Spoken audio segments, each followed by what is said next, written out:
Want as elke keer die droom vertel, kan jy nou maar enige storie gee. Vers 10, die Galileërs het voor die koning antwoorde gesê, daar is geen mens op die aardbodem, wat die koning se saak sou so te kenne gee nie. Jy sien, dis presies hoe dit gaan in die wêreld daar buitekant. Hulle het tred verloor met die krag van die Ruach HaKodesh, die Heilige Gees. Hulle het tred verloor met die bo-natuurlike genadebloed van Yahshua, dis Jesus Christus. Daar's niemand wat dit meer kan doen nie. Ek wil vir jou sê, daar is iemand wat dit kan doen. En sy naam is Yahshua. Jesus Christus vir u wat nog nie weet nie. Hy sê, daar is geen mens op die aardbodem wat die koning se saak sou kan te kenne gee nie. Daarom het dan ook geen koning groot of magtig ooit so iets van enige geleerde of besweerder of galeer verlang nie. Ja, die saak wat die koning verlang is swaar. Daar is niemand anders wat dit voor die koning sou kan te kenne gee nie, behalwe die gode. Kyk nou wat doen hulle. Maar die gode met dit klein gee, wie se woning nie by die vlees is nie. Die gode, die afgode, daai Baal afgode wat julle aanbid. Die Galeërs sê, hierdie gode wat julle aanbid, hy sê, hulle kan dit nie, maar behalwe die gode wie se woning nie by die vlees is nie. Hulle het gepraat van gode, hulle het nie Jahwe geken nie. Hulle het nie die skepper van die hemel en aarde geken nie. Daarom die gode in klein lettertjies. Hieroor het die koning toornig, hy het kwaad en baie kwaad geword en bevel gegee dat al die wyse manne van Babel om te bring.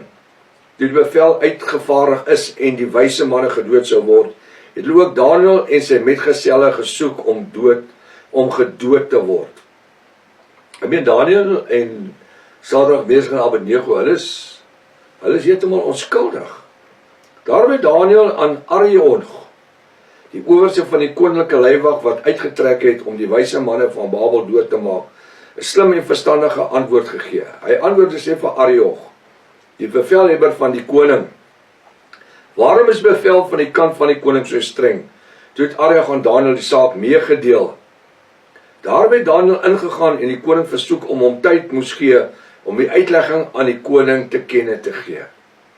Nou, ek hou van hierdie gedeelte in vers 16. Koning, gee my 'n bietjie tyd. Hoekom? Ek wil nie uit myself uit praat nie. Ek wil nie vir sommer net probeer verduidelik wat jy gesien het nie. Gee my tyd dat ek in afsondering kan gaan, in toewyding kan gaan. En daarom moes dit vir ons, as bruid van Yahshua, so belangrik om tyd in te ruim vir gebed, in afsondering.